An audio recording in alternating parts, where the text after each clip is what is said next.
Hi, we're here today with Matthew Nordgren. This is I think the first time we've actually ever had a pro athlete with our podcast. So welcome. Wow, thanks, Phil. We've been friends for a long time, so why did it take us so long to get down here? No, yeah, we have known each other for a bit, and we've had an opportunity to talk about various opportunities and stuff like this. I wanted to kind of maybe ask you to introduce yourself and tell us a bit about yourself, because there's a lot of stuff you've got going on that I find, and I'm sure our viewers will find very interesting. Happy to, yeah. And yeah, we do know each other a year, but in cannabis years, kind of like dog years, a year in a 5-year-old industry. No kidding. Really enjoyed you, really have enjoyed the relationship with CSE, and for that matter, all of the folks we've been able to meet here in Toronto and Canada. It's been amazing to understand how things work in this market. And in the U.S., we're just very grateful that this market allowed for these cannabis businesses to take in the capital and resources that they needed to scale. So it's been a lot of fun being up here the last few years, and glad to be on the podcast today. Again, my name is Matt Nordgren, founder and CEO of Arcadian Fund and Arcadian Capital.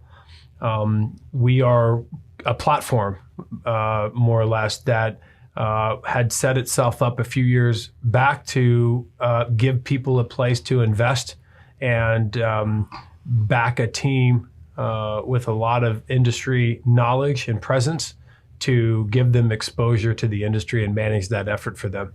Thus far, we've done it through a few different vehicles, primarily Arcadian Fund 1, which is a early stage growth investing, equity investing vehicle for non-plant touching assets, mostly based in the US. We also do these deals through SPVs, which we have done for various plant touching opportunities and international opportunities.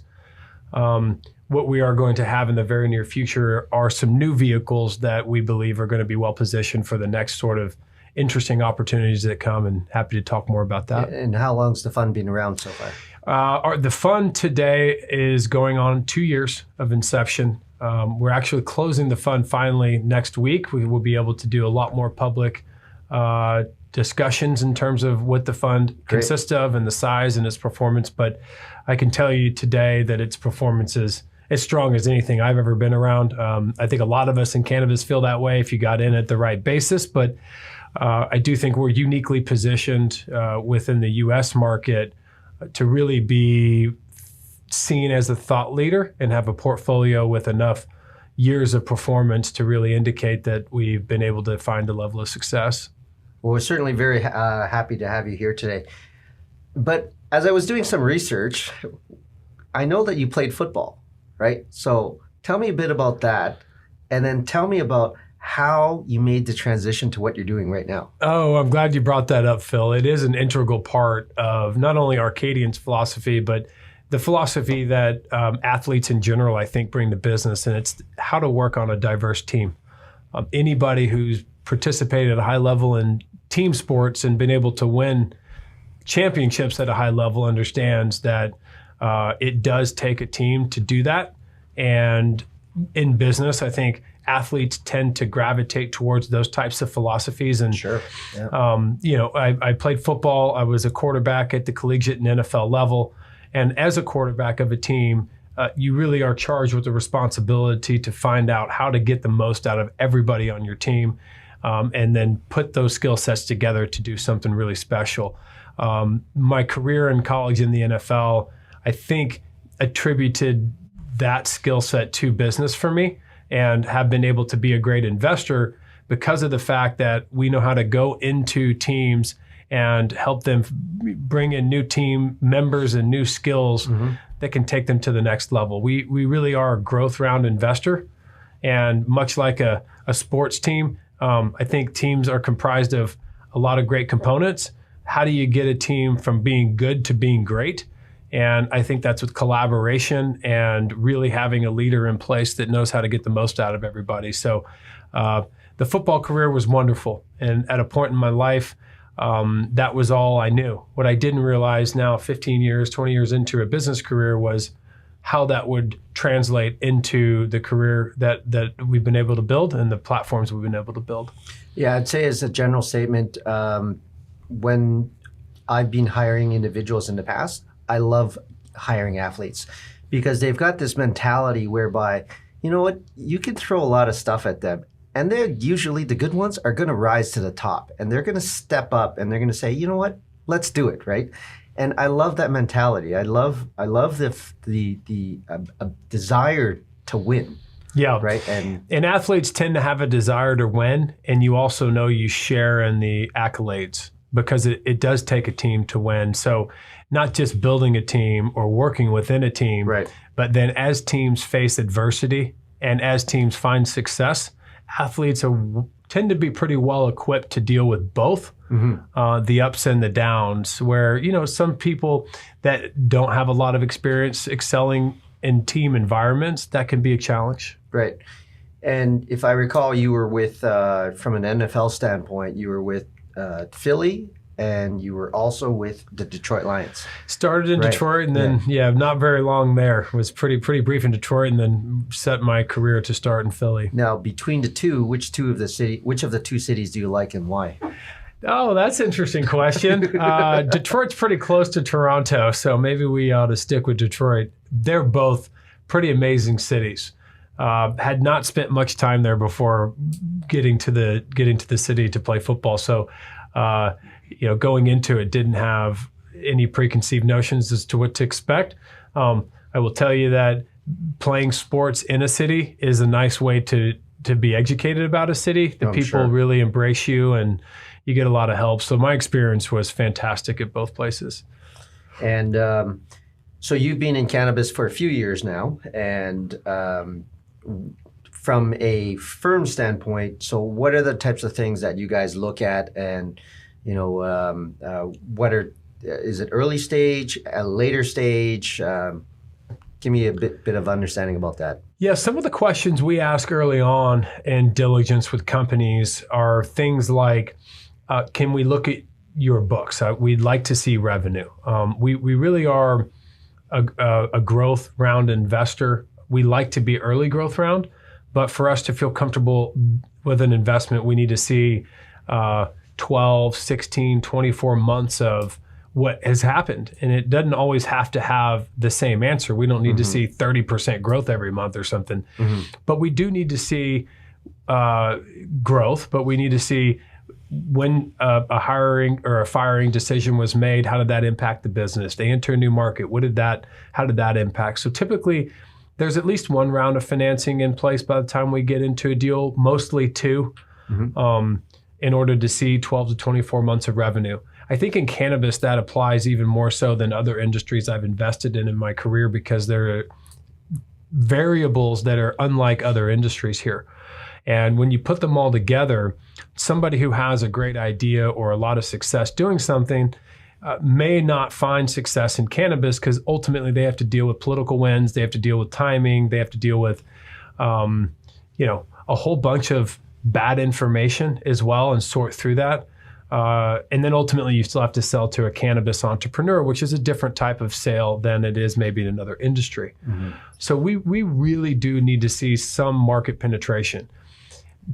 To get a deal through investment committee, we probably also need a company to be able to clearly indicate to us what is the total legal addressable market for what they do for cannabis and hemp. Once they can make that argument, we then want to know where they believe they sit within that market. What is your market share of the total addressable market today?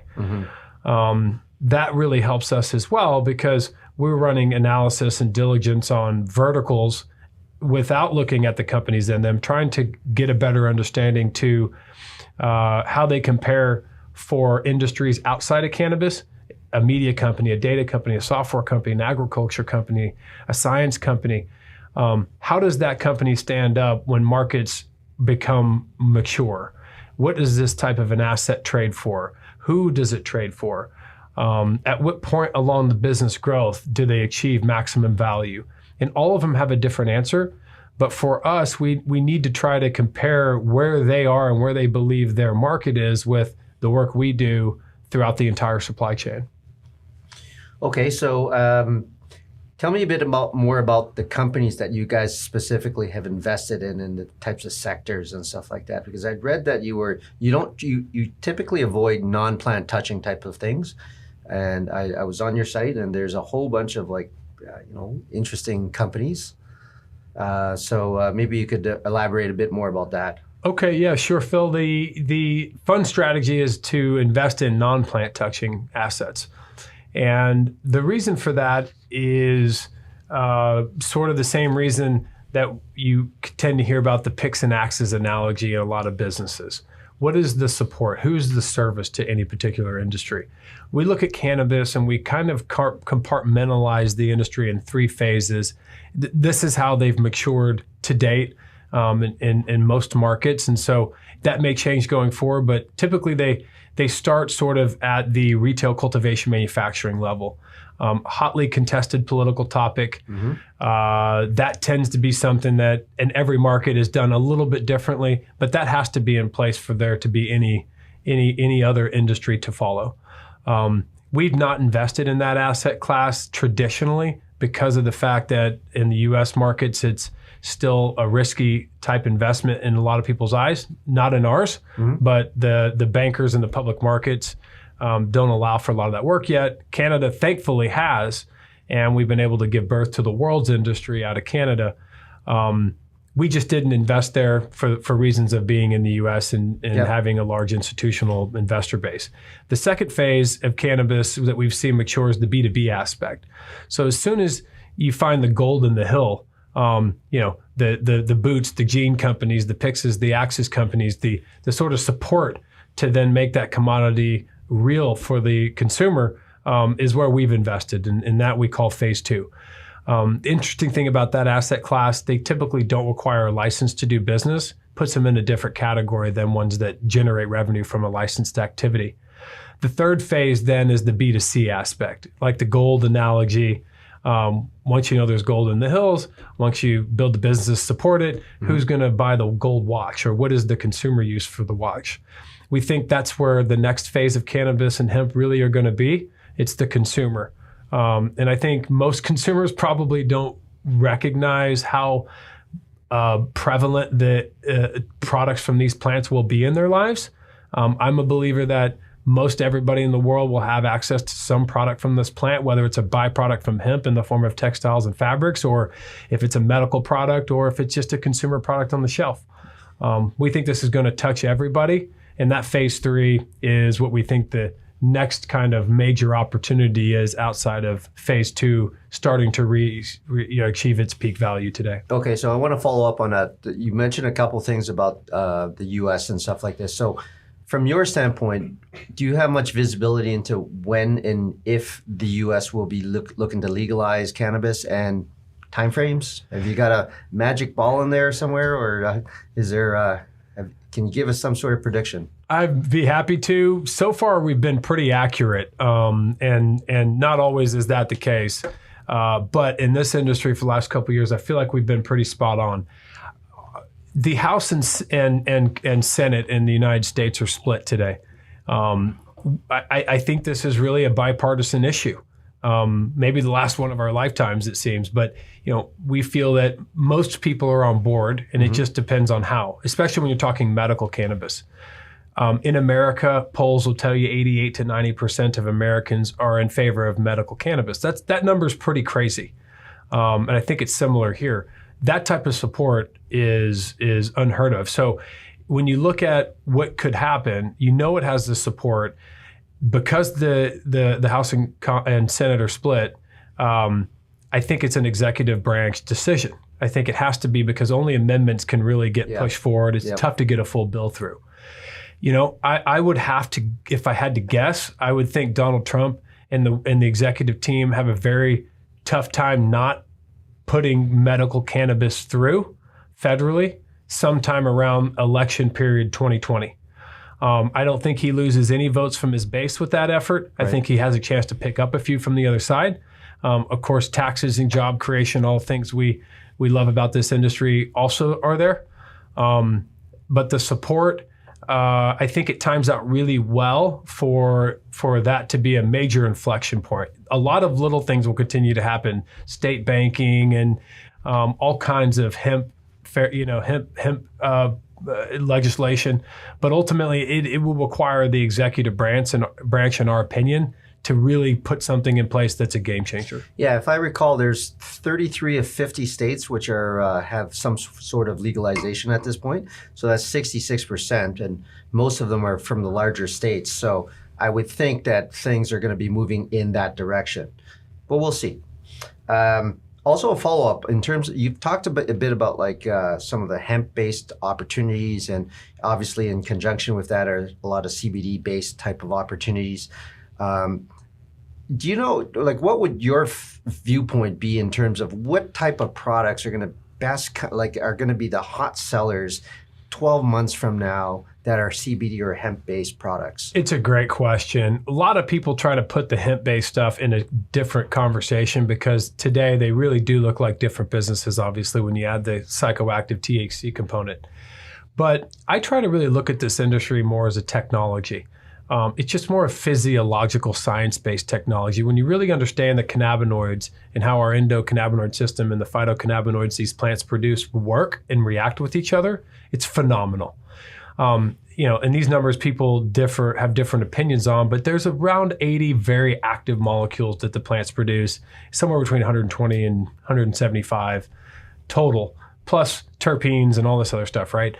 The combination of formulas that exist when you talk about isolating these molecules, testing them, proving efficacy, and then ultimately combining them and putting them in delivery methods, the amount of consumer products is hard to really imagine. It's that big. I think everything in the grocery store is up for grabs in terms of infused product. I think everything behind the counter, in front of the counter, in pharma is up for grabs. Home Depot, textiles, fabrics, byproduct of hemp is up for grabs. Right. So, a lot of times we talk about how Steve Jobs must have felt when he was in his garage all these years ago trying to build Apple. He knew there was a technology. He had an idea what the consumer wanted. Timing worked out really well to be able to take that technology and put it into consumer product. I think cannabis is in a very similar situation in terms of the consumer. The consumer actually does not understand, I think today, how much this will be in front of them in consumer buying decisions. And the next number of years will tell that. But to answer your question more specifically, I think it will come with education. I think that there's product categories that don't even exist today that will be created. So I think more importantly than identifying any one particular area, probably have to identify pharma, because the FDA and all the regulatory bodies are going to be able to get behind those pretty quickly. But I think you just need to be more of the thought process that there will be so many major consumer products created, and many of them don't even exist in the consumer mind today. I would think of, from the CBD aspect, I've been reading a lot about it, and pain and / wellness opportunities are certainly something that's, of consideration. If back in the day when you were playing football, would you have actually taken CBD type of products for pain? Because I've heard that many football players are taking all sorts of other stuff to deal with that type of stuff, right? It's a great point, Phil. And actually, one of the reasons I got in the space was during my career watching guys positively utilize the plant to treat themselves. And saw it for many years. What really hit me was my father was also an NFL player, and he's in his late 70s now. And watching the guys he played with, the type of pain and complications they have now at that age, I would venture to say more than 75% of them are in pretty severe pain from something that they picked up during football. Watching this plant be able to help these guys has brought tears to our eyes in many occasions. I mean, so many people are having positive reactions to this plant treating different things for them that I think athletes have a unique position to be vocal and utilize a platform to talk about this, and I think you're seeing that happen. But undoubtedly, athletes are finding benefit. Veterans are finding benefit. I would even, ask the people listening to this right now to take the challenge. All too often in our industry, even I'll speak at an event and ask people, how many of you in here use a tincture every day? Mm-hmm. And almost nobody raises their hand. And these are people that are deep in our industry. The challenge is this: go find a formula. Find a nighttime formula or a daytime formula that you can use. And the tinctures are really good right now. The sublingual does a really nice effect. Try it, but take it for 7 days, because these aren't going to get you high. They're not going to make your mind feel intoxicated, but your body. This plan is all about achieving homeostasis. And for all of us, it's different. In life, it's all about balance. In your body, it's about homeostasis. If you put this plant in your life through this type of a form, and you have to do it for 7 days because it doesn't just happen overnight, you will feel a positive effect. And if you just take that challenge, and everyone listening, just take the challenge, find one of these formulas. If you can get some THC in it, it is probably better because it takes that to activate it. And until you know exactly what you're deficient in, a full spectrum oil will be helpful because you don't know which cannabinoids you need in certain places. But take it, try it for 7 days, and I promise you, you will feel better in some way. Okay, that's a challenge from Matt Nordgren. So also the one other thing that I wanted to ask about is that if I recall, in India and Asia, certain parts of these countries or this region of the world have been using a lot of hemp and or byproducts of that for the last centuries, right? Like lots and lots of centuries. So wondering what your comments are on that are. I think that India and China present a massive opportunity. First of all, you have about a third of the world's population there. Second of all, these plants were born there. I mean, Himalayas and so forth, 10,000 years, Eastern medicine. I think those markets are prime. I think it's going to take some maneuvering, obviously, but we're pretty close to being able to announce a few things from the hemp plant in those regions that will be able to produce product for the consumers. Right. And for 3 billion people, it's a lot of consumers. Great. I mean, I've seen numbers on just the pet food products in China alone, for example, is really hard to imagine how big that is. But those markets, I think, are really, really, really special, very delicate to do business in. China, given the way the world is today. India presents a different type of challenge. Cannabis and hemp are considered sacred plants. I believe there's 12 there.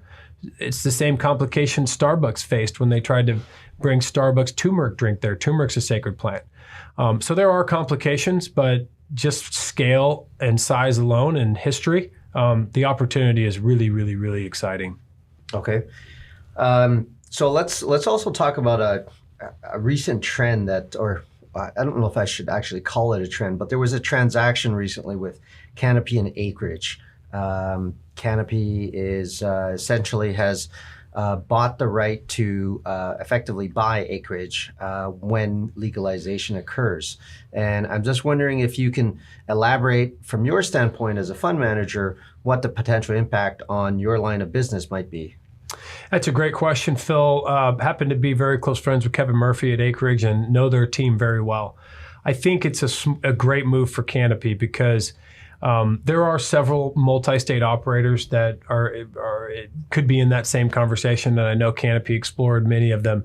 What they got with Canopy, with Acreage, is a management team that they know can go into the marketplace, has a great reputation amongst everybody in the industry in the United States. And I think it gives them the best chance to sit at the table and have Kevin Murphy and Acreage and that team go negotiate deals that they need to deploy capital into. Right. And I think Kevin Murphy is one of the greatest leaders our industry has, and certainly in North America. I think he does right by people. He's fair, and he works really, really, really hard. I think it's a great deal for both of them. Having been someone that has been around it and knows quite a few of the details, the thing I could pretty comfortably say is that the alignment is one that makes a lot of sense. Mm-hmm, mm-hmm. Okay, so now we're going to kind of move into, let's let's try to figure out what's in Matt's head right now. So if I was to give you, at this point, $1 million, what type of company would you invest into, right? So you're obviously investing it right now, but for our viewers and for some of the people who are following us on, hashtag finance, what type of opportunities should people be looking for at this point? I think the market today really is about the consumer. If you're building a business, it's going to be very difficult to build a retail cultivation manufacturing business with how big that part of the industry is. So we're talking about brands, essentially. Yeah, right? I think on the B2B side, data, software, HR, compliance, media, those have been great. But again, those are starting to really become very big companies, and big Fortune 500 companies are going to enter. I think if you're looking at the investment today, I think getting into the consumer aspect, whether it be a brand, delivery, distribution, testing, medical product, IP, whatever faces and touches the consumer is where I would spend my time if I was putting dollars to work or entering the space and looking for that big upside, because the basis on those businesses is still, pretty low. If you think that asset class is going to be $1 one day, you're probably getting in today at 30 cents. Yeah. Even the bigger brands, there's too many variables out there for them to really know that they're going to win. So I think right now there's a lot of opportunity and a bunch of opportunity. I actually think there will be hundreds of brands that achieve a very large market cap, all created either right now or in the next 12 to 18 months. Okay. And from an inspiration standpoint, for you as an individual, like who or what is your inspiration at this point? Like what do you wake up with every day, and what's like kind of the first thought that is in your mind? Mine every day, and has always been, to find purpose in everything I do. I try to ask myself, what is the purpose of this? And then at least if you make a bad decision, you knew why you made it and you can become better. I think we try to challenge ourselves at our organizations with that. What gets me most excited is the positive impact that our industry, I think, will have on the world in ways that it doesn't realize. We all hear the stories. We all continue to get motivated by the way this is healing people and becoming a better alternative to people. But we have this really unique opportunity to be involved in the creation of an industry that is as big as any, where every other industry out there of significance and size is already down the road to some degree. They're having to try to figure out how to do things better. Things like female empowerment, minority focus, environmental focuses, unfair and unjust things that have happened to many, many people in the world and other industries because of the way industry is. In cannabis, we get to build an industry right from the beginning. I got to tell you, this is what gets me most excited every day, is the fact that everybody belongs in this industry. Right. And everybody has a really, really big chance, regardless of sexual orientation or religion or gender. So we have a responsibility to do that right. And it's really, really exciting to see all the wonderful people that get to benefit from this industry. Yeah. So I want to thank you on behalf of the CSE for taking the time to come meet with us. It's been a pleasure. But I had one last question, and I was just doing a little bit of research, and I understand that you were on TV a little while ago, right? And I wanted to have you comment about it and maybe tell us a bit about this show out of Dallas.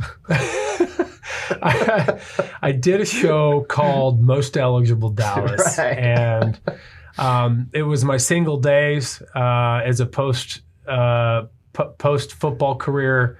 In early business career, and it followed me around for a period of time and just tracked life. That's great. And some really interesting things happened that if you had the time to watch, I'm sure that would get a laugh.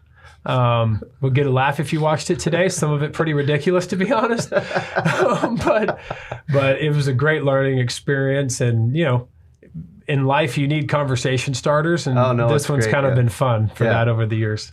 Well, thanks a lot. We appreciate your time, and nice to see you. Glad to be here. Thanks for having me, guys. Hi, it's Grace from the CSC reminding you to make sure to follow us on social media for the latest updates on our listed companies as well as new listing alerts. For more in-depth content, be sure to pick up our free quarterly magazine, Public Entrepreneur, available online at thecsc.com.